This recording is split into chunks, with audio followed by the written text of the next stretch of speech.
At SummerSlam, we saw multiple title changes, and today I'm going to discuss who I think should dethrone every current champion in the WWE. In the penultimate match of SummerSlam, Der Ring General Gunther dethroned Damian Priest and became the new World Heavyweight Champion. Gunther was assisted in his victory by the Prince Finn Balor, and his first title defense has been announced as he will defend against Randy Orton in the main event of the Bash in Berlin. Despite this fact, Randy Orton does not make my list of wrestlers that I think could dethrone Gunther. Part of the reason for this is that I think Gunther will hold the belt far beyond the Bash in Berlin. When I think of superstars who are in need, who deserve, who have earned a lengthy title reign, the first name that comes to mind is the Scottish Warrior Drew McIntyre. Drew's work this year has been absolutely incredible.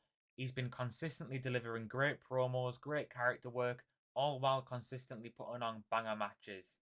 He did finally get his moment in front of a live audience at WrestleMania 40, but his title celebrations were cut short after just 5 minutes when Senior Money in the Bank Damian Priest cashed in and became World Heavyweight Champion. This has got to infuriate Drew McIntyre because the first two world title reigns of his career were kind of disappointing, not in the way that he actually held the belt, but just due to the pandemic and the fact that there was no fans in attendance to actually witness the reign. I feel so sorry for Drew McIntyre, man. If he ain't getting screwed by Triple H, he's getting screwed by a damn virus. I know what you're thinking. There is no chance in hell that Drew McIntyre wins any sort of championship while he's still got hold of that bracelet. And you know what? You're probably right. He might go for some sort of title in the meantime, but while he is holding that bracelet with the name of AJ Lee and Larry on, CM Punk is not going to allow him to win absolutely anything. But I do think by the time Gunther is ready to lose the belt, Punk and McIntyre will have culminated their feud, perhaps at WrestleMania 41, and Drew McIntyre will be ready to go on and face the ring general. Speaking of CM Punk, the best in the world could be an option to dethrone Gunther, but I don't really see that match happening. For some reason, I just cannot picture Gunther and CM Punk in the same ring. And my second honourable mention is the new Intercontinental Champion Bron Breakker, as I think he could steamroll Gunther. Do let me know in the comments, how long do you think Gunther will hold on to the World Heavyweight Championship? Moving on swiftly to the man who I've just mentioned, the new Intercontinental Champion Bron Breakker. Now, I can see Bron Breakker holding the IC title for some time, because WWE have been presenting him as an unstoppable force, and there is rumours swirling that Netflix want Breakker to be a primary focus of Monday Night Raw on Netflix. And what better way to have Bron Breakker be a major player on Netflix than to have him still be the Intercontinental Champion come January. It's honestly hard to imagine anybody defeating Bron Breakker, but it will have to happen because it is inevitable that WWE and Triple H will want to push him to the world title picture before long. One man that had a bit of a run-in with Bron Breakker last month is the 4-time WWE World Champion, the Celtic Warrior Sheamus. It's been very well documented that the Celtic Warrior Sheamus only needs to win the Intercontinental Championship to become the first man in history to win everything there is to achieve in WWE. King of the Ring, Royal Rumble, Money in the Bank, every single championship, you name it. If he wins the IC title, he will have done it. And that is why Sheamus would be my personal pick to dethrone Bron Breakker. I think WWE could play it off as Breakker underestimating the so-called old-timer and putting emphasis on the fact that the Great White has still got it. And even if Sheamus isn't the guy to dethrone Bron Breakker, you already know if that match happens, it'll be a banger because Sheamus puts on banger after banger after banger after banger after banger. I better stop before I get too carried away. My honourable mentions to dethrone Bron Breakker are Bronson Reed, who looks ever dominant after taking out Seth Rollins with 6 tsunamis on Monday Night Raw. Secondly, Braun Strowman, who is in desperate need of a career resurgence. Thirdly, the Mad Dragon Ilya Dragunov, who does have quite a bit of history with Bron Breakker. And last but not least, Chad Gable, who similarly to LA Knight is long overdue some sort of title. Obviously at SummerSlam, LA Knight got his moment, and I think Chad Gable is deserving of a huge moment because he put in such great work last year in that feud with Gunther, and I still believe to this day he would have been the better option to dethrone the ring general.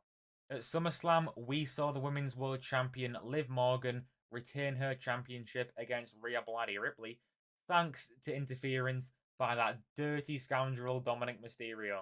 If you think about it, Dominic Mysterio may be the first man in history to turn heel whilst already being one of the biggest heels in the company. I mean, Dominic Mysterio never ceases to amaze at this point. He is the biggest heel and still manages to turn heel. After all, Mammy is always on top.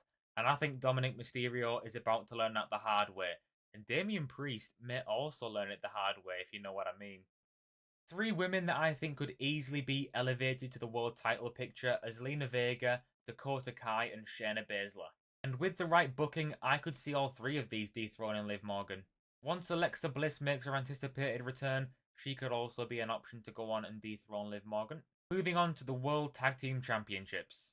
I honestly don't see JD and Finn holding on to those titles for too long, mainly because Finn Balor will need to focus on his singles competition in his upcoming feud with Damian Priest. The most obvious option to dethrone the Judgment Day would probably be Sami Zayn and Jey Uso, who did reunite a few weeks back on Raw to team up against them. Quite controversially perhaps, they do not make my list. In fact, my list only consists of one team, and that team is the Creed Brothers. I think American Made could be in for a huge push that could see them replicate the huge successes of Team Angle back in the Ruthless Aggression era. An honourable mention could be the Wyatt Six, who put on an incredible performance last week on Raw, but quite frankly, I don't think they really need to win any titles anytime soon. That wraps up all the titles over on Monday Night Raw. Now it's time to move on to the blue brand. Let's start with the undisputed champion, the American Nightmare, Cody Rhodes. And after his bout at SummerSlam with Solo Sikoa, I hoped he was going to put the bloodline in his rearview mirror. But in the press conference, he did reveal that he's willing to give Roman Reigns a rematch for the undisputed title. I'm not going to deny, that match would be box office, and they are both 1-1 in their current feud, so really a third match could see a decider. But other than that, I'm not really sure how that third match could benefit either Cody or Roman. So for that reason, I'm going to exclude Roman Reigns from my list. However, there is one Bloodline member on my list, and that is, drumroll please, the final boss. The real tribal chief, quite controversially there, but yes, I do think he may be the real tribal chief, The Rock. The Rock's last appearance on WWE TV was on the Raw after WrestleMania, where he vowed to one day return to challenge the American Nightmare for the undisputed title. This may just be me being hopeful, but I do think that The Rock will return on the road to WrestleMania 41, where he will have, hopefully, his first singles match in a very, very long time. But I do not think that match will be against Cody Rhodes. I think The Rock will return, start cutting promos on Cody in preparation for that match, but I think they will do a little swerve and end up going for The Rock versus Roman Reigns, because obviously that match we were supposed to get at 39, for whatever reason it just never happened. Then we were supposed to get it at WrestleMania 40, but obviously the We Want Cody movement did stop that from happening. But I do think The Rock and Roman Reigns will finally get to have their showdown and find out who the real tribal chief is. This would clear the path for Cody Rhodes to defend his title at WrestleMania 41 against his former legacy mentor, the legend killer, the Viper, Randy Orton. There has already been multiple teasers at this feud, with Randy Orton, after Cody Rhodes' victory at Clash at the Castle, staring at the belt a little too closely for my liking. And also, Randy did promise Cody that after SummerSlam he would protect his reign from any of the challengers. I think that's a bit of foreshadowing, if you may, for Randy Orton to be the one to come and challenge Cody Rhodes. If we've learned anything over these past 2 decades, it is that you can never, ever, ever trust the Viper. Randy Orton reverting to his old menacing ways, shades of '09 you may say. I think it would be what today's fans call cinema. Seeing Randy Orton turn full-blown heel, going after Cody Rhodes, punt kicking him, it would be absolutely incredible in my opinion. That feud has been a long time coming, and I do think Randy Orton is the best option to dethrone Cody Rhodes, but alternatively, another option could be big match 16-time world champion John Cena. Obviously, John Cena is returning this January to culminate his career finally with one final run on his retirement tour, and why not? Let's see John Cena versus Cody Rhodes for the undisputed title. And if they are going to turn Cody Rhodes heel, this may be the biggest and best opportunity that they ever get, because John Cena is beloved by fans. There is no way they're going to boo John Cena in his final run, and Cody Rhodes turning on him, whether he does it maliciously or whatever, That would generate incredible heat for the American Nightmare and get him over as a heel. And hey, why not have John Cena win his 17th world title in the process? You could probably guess the next title I'm going to talk about by me just saying, yeah. That's right, the megastar with everybody saying, L.A. Knight, yeah, finally got his moment at SummerSlam, and I cannot overstate how long overdue this was. Since being snubbed from the WrestleMania 39 card, winning the Slim Jim Battle Royale at SummerSlam 2023, and then just falling short to Roman Reigns at Crown Jewel 2023, LA Knight managed to really keep hold of this incredible momentum that he's had. And honestly, that is just testament to how good LA Knight is, because at times I think the management and the creative team haven't really handled his push too great, but he still managed to retain the fan support. It's quite tough to decipher who should be the option to dethrone LA Knight, because SmackDown, at least as of recording, is lacking a lot of main event superstars. At the minute, Monday Night Raw is by far the superior show, but hopefully the return of Roman Reigns does help that. Although I cannot see Roman Reigns going after the US title anytime soon.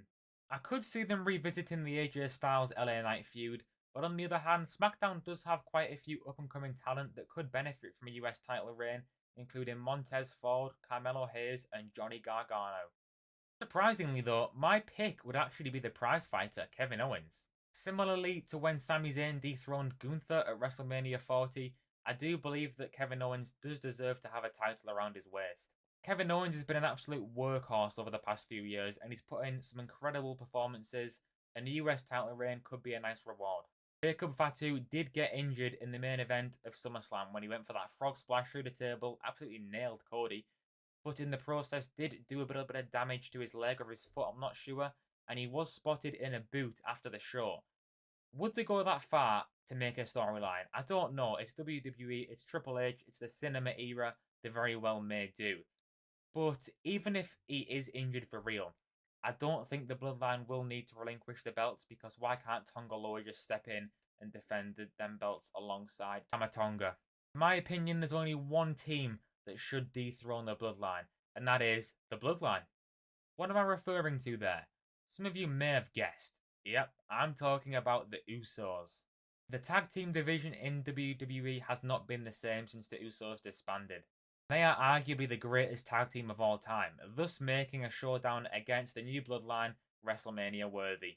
The final title to discuss is Nia Jax's WWE Women's Championship.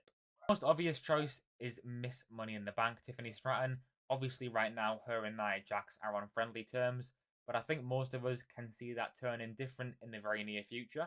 The only other superstars that come to mind are Jade Cargill and Bianca Belair, but sometimes the most obvious choice isn't always a bad choice, so in my opinion, Tiffany Stratton should cash in and defeat Nia Jax, thus becoming the new WWE Women's Champion.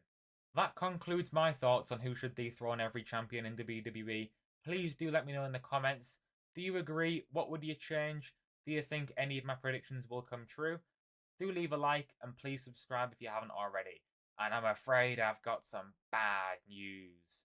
This video is about to end. See ya.